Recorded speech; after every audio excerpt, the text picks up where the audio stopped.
பழனிமலை முருகனுக்கு பண்டாரம் தேடி வரும் ஆண்டி முகம் காண வரும் ஆவினன் குடி தேடி வரும் கால்நடையா வந்த காவடி இது தேடுவது கந்தன் காலடி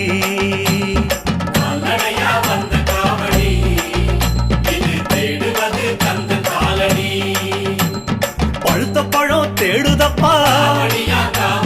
பாலதண்ட பாணி கேட்ட நல்ல முத்து வேலனுக்கு ஞான பழம் கேட்டு வரும் கால்நடையா வந்த காவடி